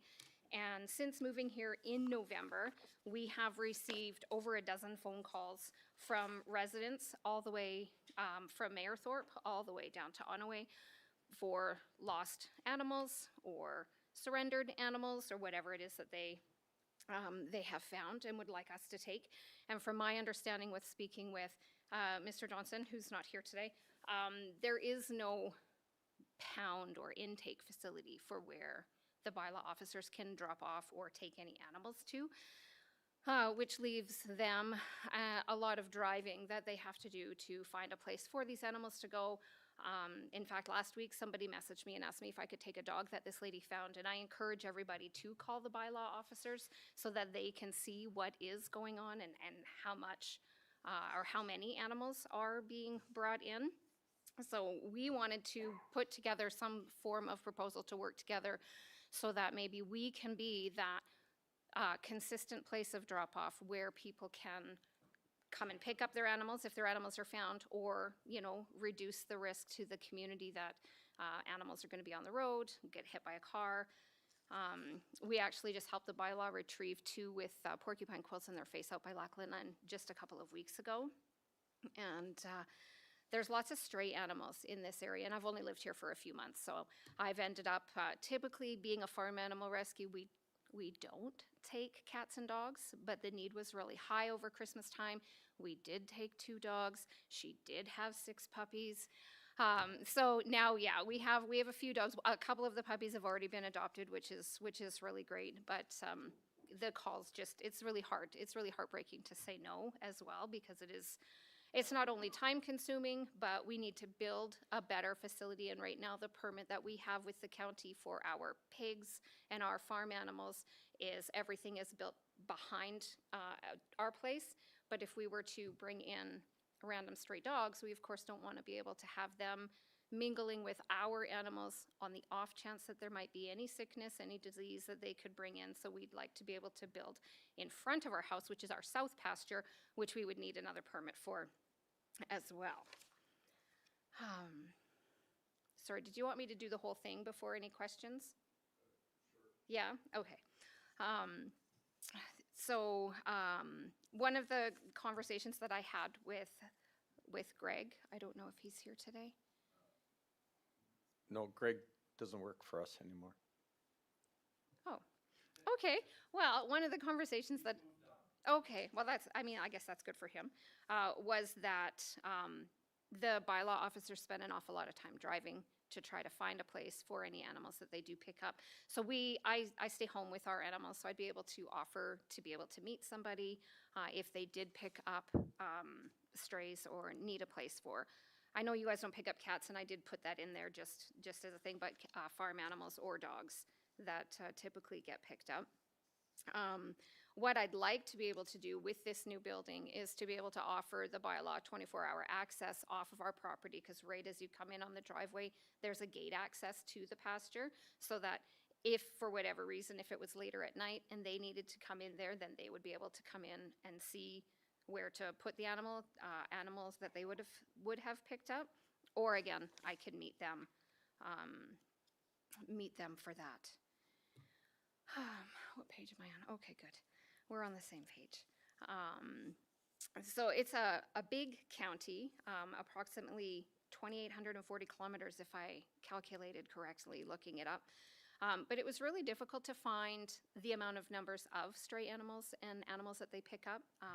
So I wasn't really able to kind of focus on the numbers. So building something that could house 10 animals at a time, I don't know if that is something that's realistic, if there's more than that ever.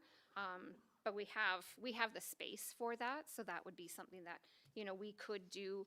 And then also working with a rescue, because we have the space. One of the other concerns was partnering with somebody that they get full so fast because there is so many pickups. So we could at least be able to hold the animal for 7 days and then move it to the rescue, so that it always frees up space, so that there's always space there for another animal that comes in. It kind of helps. Sorry, I lost my train of thought. It helps having a local solution, having one place where people can go to drop off, one place where people can go to pick up. I've noticed on social media there's 6 or 8 different pages. People have to scour all the different places, and then they have to find out where their animal might be taken and then go to that place. So having just the one regular drop-off spot would be a little bit easier, I think. It reduces the risk to having a consistent place. It's an immediate place to drop them off.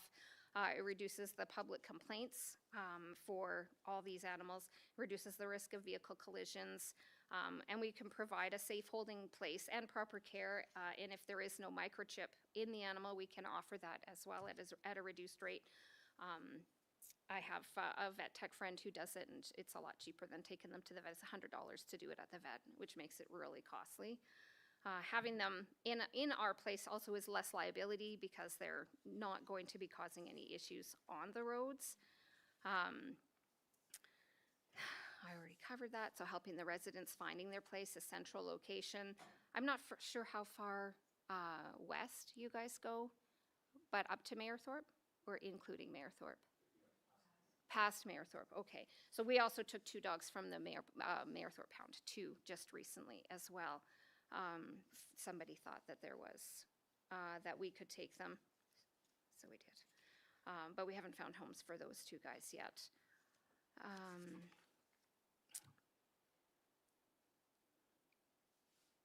Sorry, I had Greg's name in a lot of my notes here. So whoever is doing with the planning and development, so if we were to get permission, you know, work together with whoever's in planning and development to be able to build a proper facility to hold them. We do have 2 wells on our property, so we'd be able to have proper water, heat, electricity, everything that they would need to support them. And I picked a 7-day hold just because, just looking in the previous, in the past where people don't know where to pick up their animals. If it was to work out that we had an agreement for longer than a year, you know, kind of going down. Most places that I talk to only have a 3-day hold for their facility. So working down to that once people got used to the fact that there was one place to pick up, one place to call instead of trying to figure out where all of these animals would be.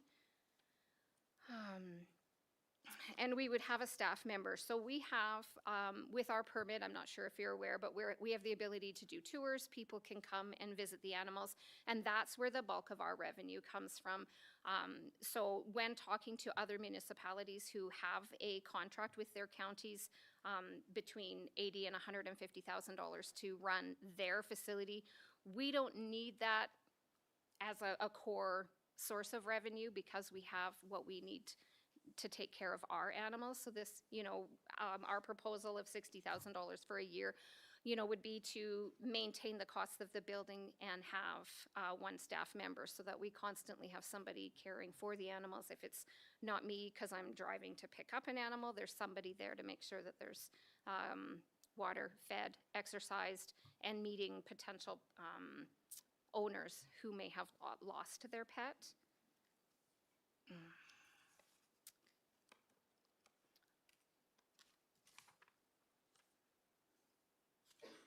And like I said, I wasn't able to find numbers online for how many animals you guys take in at a year, so I just kind of picked 10 to be able to house 10 dogs at a time in a decent space. A lot of spaces are built really small, 2x4 crates. We'd like to build it a little bit bigger so they have room to run, especially some of these bigger dogs that we've seen. The 2 that we just took in are probably about 85 pounds apiece, and they're only 3 years old, so they're going to be significantly larger dogs. And a lot of the farm dogs that end up coming to, like, we wanted to give them room to be able to move. And again, I know you guys don't pick up cats, so that's okay. And then we have room in our pasture for farm animals, donkeys, cows, pigs, whatever might need a space to go. I have goats. I have goats. Did you need some goats? Are you sure? Mm-hmm. You mean Dale might need a spot for his goats? Yes, we've had a couple calls for people asking if we would take goats, and we said no for right now because I have 6 and they're super fun. Accountability and reporting, so we'd be able to work with whoever the person is that replaced Greg, and planning and development as well to make sure that you guys know how many animals we're getting. And again, we encourage the public to call the bylaw so that everything is done. You guys know the numbers that are coming in. I mean, we're more than happy to take the calls and go pick up the animals if that works easier too, but we just wanted to make sure that the county was aware of how many calls were coming in, because I'm sure it's more than what you guys are just getting. Our vet in Onaway gets calls for stray dogs. My neighbor gets calls for stray animals as well, and she tells them to call the county. But our hope is to reduce the workload to the bylaw officers so they can do the bylaw job that they are supposed to do, because I don't think that it's probably mainly picking up animals. And being able to give the residents in the county a clear and local place to go each and every time their pet is lost, or that they find a pet, instead of having to hang on to it in their garage or in their bathroom or wherever the case may be.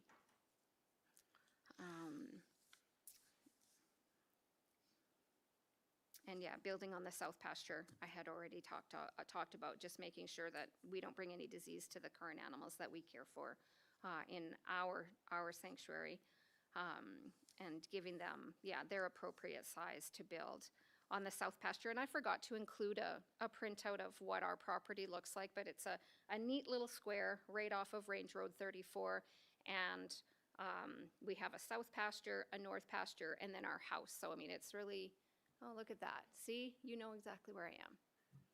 Yeah, so to the bottom of that red circle to build right in there. Yeah, because there is nothing in there until you get further back towards the middle of the property. There's an old dilapidated mobile home that was left there, and we actually turned that into our catio for our cats. So in front of that, to the west of that, there's a ton of space there to build up. We're noticing, because it's our first thaw there, we're noticing there's a nice big pool right down at the bottom, which our pigs would love, but it's going to have to be built up to put something on there. Yeah, I think that's it. Thank you very much. Any questions through to Angela? Bo? How many acres do you actually have there? 20.78. 20.78? Okay. And what kind of facility are you gonna put? Are you gonna put in kennels, like caged, like chain link fence type kennels, or? I'd like, part of our permit is we have to have a 6-foot non-climbable fence, so we would probably use chain link, or we actually have construction fence panels, which are 9.5 feet wide and 6 feet tall, and cement those in. But we'd like to actually build them separate little pens instead of your typical runs, so that they have their own house, their own space. In case they don't get along, it's not going to be an aggressive, crazy, violent situation. Okay. Yeah, I've got a couple questions. I'll give them both to you so you can reply. But have you had any talks with the neighbors? Is there any concerns that they might have that we're not aware of? And do you have any affiliation with an organization like SPCA or anything like that? Do you have any kind of? I have just met, we have on our range road, there are 2 other houses. And I just met the first one, who is probably half a kilometer up from us. They love dogs, and their only concern would be to make sure that they're maintained, that they don't come on their property. And then I met somebody on Township Road 570 who is kind of behind us. Their concern would be, and this I found a little bit funny, because she said, our concern is that your dogs would come here because I have an unfixed female who roams our property. All of our dogs are fixed. So my concern would be, of course, that she would be roaming because she would be. But we did tell her we would have proper fencing, and as well as perimeter fencing. So not just where the dogs would be contained, but our entire property. We plan this spring to redo. It's just barbed wire, so we'd like to do the page wire or the windbreak boards. And then I've spoken to both Heather, I forget her last name, and then Leanne.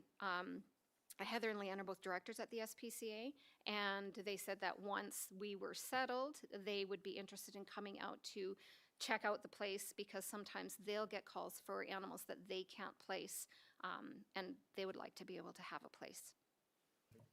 That brings up one other concern I got is this is based on 10 animals, which I see extremely low for supporting a facility such as this in Lac St. Anne County. Do you have plans for expansion? If the need is there for that. So we put in for the 10 animals because I wasn't sure how many animals that Lac St. Anne County picks up. Once they get transferred over to our rescue, our goal would be to adopt them out, find them a home. They wouldn't be permanently staying with us. Just curious, do we have those records within our administration? Go ahead, Ann. Thank you. Through the chair to Councillor Knish. One thing I would suggest that council give direction to administration to come back, because this is rather complicated. We need to know if there is a need.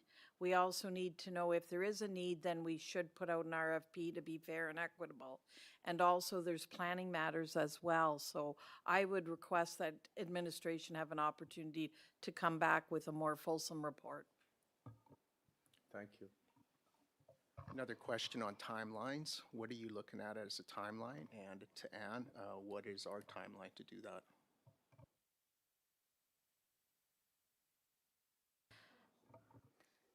We were looking to have everything ready to go for this fall.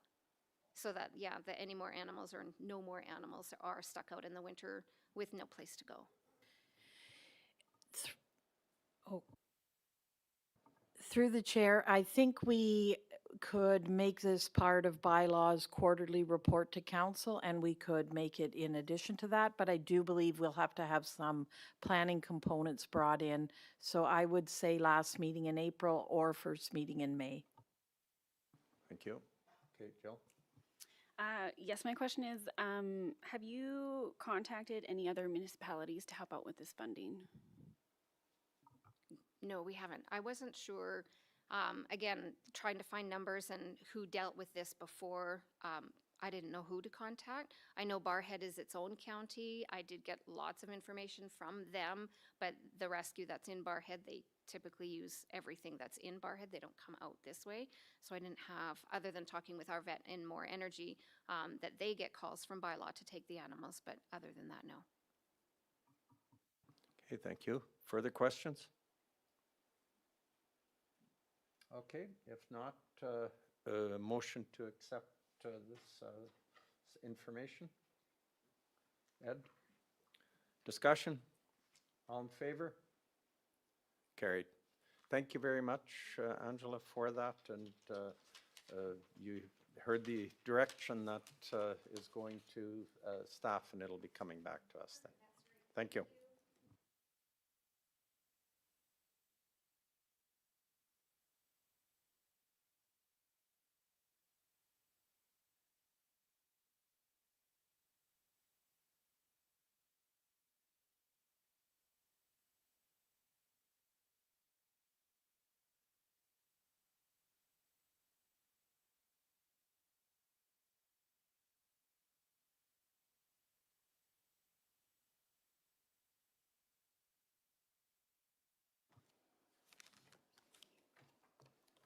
Thank you, Mr. Chairman. There you go. Thanks.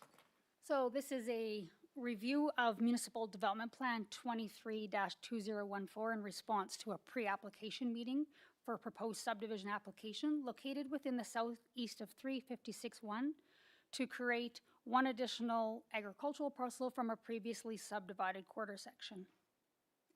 Administration does not recommend removing the requirement for an area structure plan, ASP, as it is in direct contravention of our existing municipal development plan.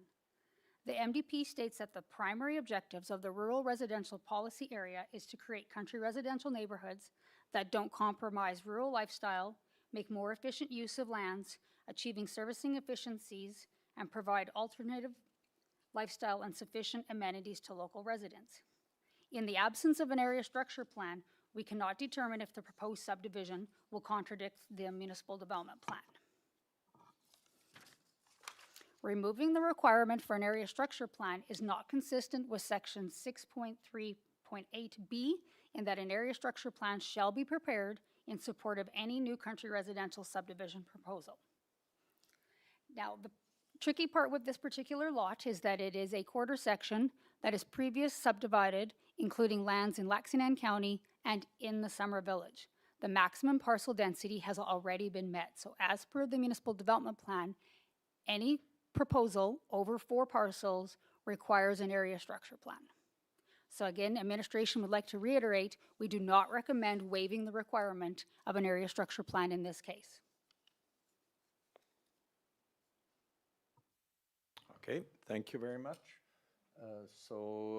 Discussion on this? Or a motion, and then we can discuss it. So there's options here, I saw them somewhere. Would someone move one of the options, and then we'll discuss it? So option 1 is county council refuse the proposal. Option 2 accepts a proposal. Option 3 accept as information and direct administration further. Which would you like? Barry? I'd like to recommend option 3 till we talk to the new planner to discuss this further. Does that work? Through the chair, the new planner is the one who put the recommendation forward. Yeah. And unfortunately, she's at a predetermined conference and can't be here in person.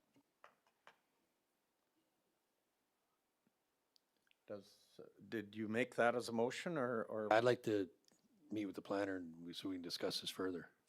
Certainly, that's council's prerogative if you'd like to move it to the next meeting, the first meeting in April. Yes. Okay, discussion? Okay, I do have a comment on it. I think we've been discussing, these one-offs in the past, and we've been very critical of one-offs, and this is another one-off. And so if we move outside of that, our council is doing exactly what has been done before, that we just allow that, and then you get another, like in this case, I can just see it coming, then you'll come back again, oh, we just want one more lot, and so that's okay, and then another lot. I do believe when you have planning in place, you also have to follow that planning. And I think we're going down a dangerous road if we just go against what the plan is, the municipal development plan, and by doing that, we just continue on this where there's no certainty in what you can do where. So just my opinion on that, and just for discussion. Bo? I would have to agree with Jürgen on that one. We do have a bylaw in place and a policy in place that deals with this. Our new planning manager has also supported that, but I do also request to meet with the planner to discuss this for future references and get that straightened up properly. My impression from the last meeting was that this property was going to be put up for sale as soon as it was subdivided. So, we need to protect the rights of the county here and look at all the options. Thank you.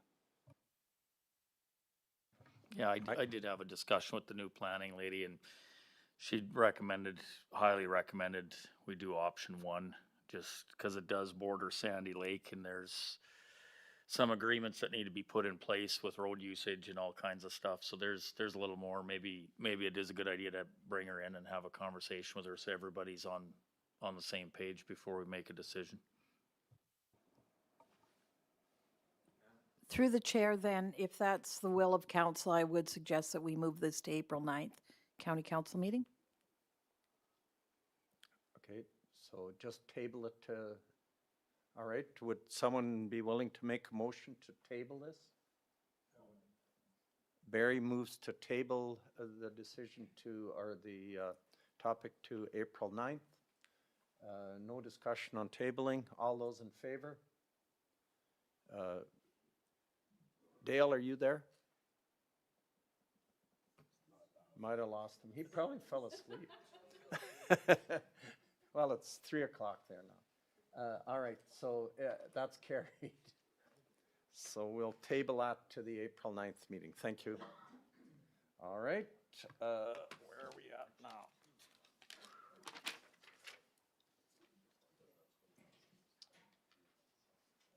We did the property rate transfer. We're down to the strategic plan? Wow. I tell you, efficiency at its best, I can see. All right, so strategic plan, Anne. Thank you. So I'm here to present Council's strategic plan, and I'm very excited to present this. One of the things to Mr., and I might get your name wrong, Brad, he did mention that in local government there is no political advisors, but one of the roles of the CAO is principal advisor to council, so I just kind of wanted to bring that up as well too. County Council, we have 7 new members of County Council, and we met to develop a strategic plan. And while we were at a town hall on Monday night, somebody said to me, what is a strategic plan? And so that is a really great question. Council is the visionary setting body for Lac St. Anne County. We have 7 new members, and they are very keen to make sure that this county recognizes its full potential. So myself and members of council met, and we developed this strategic plan, which I think encompasses the council as a whole. Because this council just wants to get to work, they want to get down to business, and this strategic plan very clearly lays out what they want to get done and what they want to accomplish in their 4 years. So if you could scroll up, Jenny, that would be wonderful. The county council plan encompasses the 4 years of county council. And if we look at Lac St. Anne County in a whole, we have 7 divisions, which is represented by 7 members of council. We have a population of 12,639, and the earlier presenter was correct. We have 2,800 square miles. Inside county, we also have the town of Onaway, Mayerthorpe, and the village of Alberta Beach, which are self-governed municipalities, which means we do not provide governance or infrastructure, but we certainly do, as Reeve Preichus mentioned, have relationships with them. The 12 summer villages are also self-governed, but the 8 hamlets, we are responsible for all the infrastructure and overseeing those hamlets as well. Scroll up. So the vision for this council through their strategic plan is that we have a landscape of opportunity. And if you look at Lac St. Anne County, we are very diverse. We have country residential estates on the east, we have lake tourist zone in the middle, and we have agricultural in the west. And I think this council has done a really good job of trying to meet the needs of the whole county. So if you scroll up to page, there's your county council, and scroll up to the next page. So the message from county council, and I won't read the whole plan because it will be available online and in paper copy, but there are 4 priorities that council has clearly laid out, and these priorities will help us chart a course for the next 4 years and ensure we demonstrate action. And council has made it very clear that they want to see action. But this plan is a living document. And how do we do our work at the county? And everybody asks that. Through administration, we are here to implement council's vision. And this strategic plan charts a course for us. Council has highlighted we do things together, not individually, and always with the best interest of Lac St. Anne at heart. And this doesn't mean just council and administration. This means every nonprofit group that supports us and all of the public and the stakeholders in the county as well. So council has stated our strategic plan is both a vision and a promise that we make decisions over the next 4 years that support sustainable growth and protect the qualities that make the county such a great place to live and work. So the plan is shaping our future, a strategic plan with purpose, and each of the priorities are interconnected to ensure we take a big picture approach. And one of the things that I certainly noticed when I got here is that we were very reactive instead of proactive. And we need to do a better job to make sure that council's vision gets implemented by being more strategic and having more frameworks in place. So the first strategic priority is advanced, responsible financial management. And you saw that through the budget process, that council clearly wants to make sure that they are being mindful with taxpayers' dollars. And the budget that they brought back at a -2 residential was clearly their direction and a lot of work. So the goals, how will we define success under this priority? Service delivery review will be completed, and we've talked about that occasionally at council meetings. And we will list our services that we deliver, and then we will individually look at each of those, and council will decide if they want to continue on with those services. We will have an infrastructure review completed, and in my mind, that would be a complete overview and an asset management plan and policy in place so we can understand how the age of our infrastructure and make data-driven decisions with our small amount of financial dollars that we have. The second priority is drive purposeful and measurable economic development. Currently, we've been very lacking in the economic development piece, and we don't have a very clear investment strategy or economic development plan at all. So we know that communities across Alberta are really doing more with less. We're seeing rising policing costs, rising education taxes, and we want to make sure that we can attract people to live here and work here, but we need economic development to do this. So how will we define success? Business cases for a new recreation facility, inventory of industrial parks and development plans, inventory of existing subdivisions, and an economic development strategy. Priority number 3 is enhance an enviable quality of life, and all of you who live here know that that's why you want to be in Lac St. Anne County, because it has a rich history and it's very diverse, but we are so close to the capital city of Alberta, and yet we are worlds away, and that's what's so beautiful about Lac St. Anne. How will we define success under this priority? Inventory of trails, lakes, rivers, and amenities. Plans for new trails will be developed. Map of current infrastructure, systems of lagoons and city-grade water lines developed, and promotional plans implemented for agricultural programs, events, and initiatives. The final priority is fostering trusting community relationships. And as you saw earlier, inside Lac St. Anne County, we do have a lot of self-governing other municipalities, 2 towns, a village, and 12 summer villages. We have ICFs with all of those, as well as our surrounding rurals. So these community relationships are critically important, but those aren't the only ones. We talk about service delivery and service provision, and the county doesn't necessarily have to do everything. We have a lot of nonprofits, a lot of volunteer groups that help us and assist us. So we have to maintain those relationships. And how will we define success? Public relation plan is developed. New tools in place to demonstrate transparency. I think this council has already started that. We've had 2 town halls. We now are public meetings, they're online, and our whole budget process was very transparent for the public to see how you're wrestling with these hard decisions and taking this little amount of money and making sure that you're applying it with all of the rate players in mind.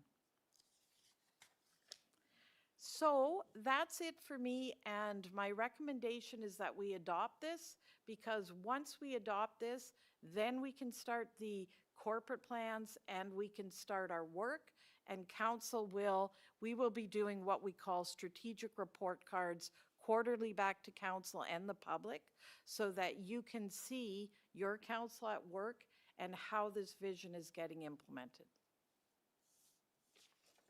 Thank you very much, Anne, and I'd just like to add a little bit to it. Anne came to me and said, should she present this or should we? Because it is council's strategic plan, but as we've tried to create here, we're all a team, and Anne is part of that team together with her total staff.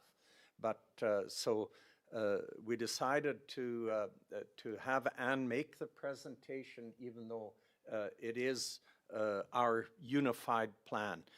I'm excited about the plan as well. I think it gives some great forward planning ideas and what to do and how to grade our success and in having the progress reports. And that is one of the things that we wanted as council when we were developing this strategic plan. Because how do you know if you're getting anywhere if you don't know what you're doing? So the strategic plan is, if you read strategic plans elsewhere, they're usually just full of fluff and don't have a whole lot of things that anything you can do, you can fit into a strategic plan. Our council wanted a strategic plan that actually holds us to be able to prove that we're following it. And that goes for Anne and her staff as well. They actually have that guidance in there that moves us forward. So we're pretty excited about this. It's a big step, and it's something that we encourage everyone to read, and we encourage everyone to continue to hold us accountable. I think our success is also measured by the success of the people that live within our county and within our borders. So with that, I invite any other discussion or comments, and if not, I would invite a motion to accept the strategic plan. Barry makes a motion that we accept this as our strategic plan. All right, any further discussion? If not, all those in favor? That is passed unanimously, if Dale's still there. We'll just consider him voting in favor. All right, thank you very much, Anne, and we look forward to fulfilling as much of that strategic plan as we possibly can as we move forward. And with that, we've reached the end of our agenda. Committee reports. They're not on my... Oh, I missed that report. Okay, let's go. Part of the reason is I didn't see them on my computer. So, all right, so we do have committee reports. Do we want to, is it good enough just having them there, or do we want to report them? Anne? Thank you. Through the chair, I think the best way to do it is they're there for the public, but if you have any specific highlights you'd like to share about any specific committee, I think that would be helpful. Okay, well, I would ask Jill to speak on her town hall that she held this Monday night that I had the pleasure of attending as well. And I think these town halls are really important. And Jill, if you'd like to, I think that's worth an extra report. Yeah, so I had a town hall on Monday. It was great. A little bit nervous, but I went through it perfectly fine. We had about 50-ish people show up. Yeah, so I just did a bit of a update info at the start, and then I opened the floor, and we had a great discussion, very respectful of input coming in from the ratepayers. We are getting back to ratepayers as well with their concerns that they had brought forward. Yeah, they would like me to have another one in 6 months, so that's what we'll do. Thanks. Okay, thank you very much, Jill. It was very, very well attended and very well received. I think you did a great job. I do believe, and I have to say this, I think without a question, we've got one of the best councils that you can expect. We've got a diverse council, a council that asks a lot of questions, and but a council that cares about this county. And I just love working with them. I think it's great. Are there challenges? Sure, and that's okay. But we do have a great council, and you as ratepayers should be really pleased with the group that you elected, and I think there's only great things to come. So thank you to our council for all the work you do, and when you see those reports, the amount of time that our council is putting in is pretty impressive, and they go way beyond their call of duty. So I thank you all. All right, with that, I will declare the meeting adjourned.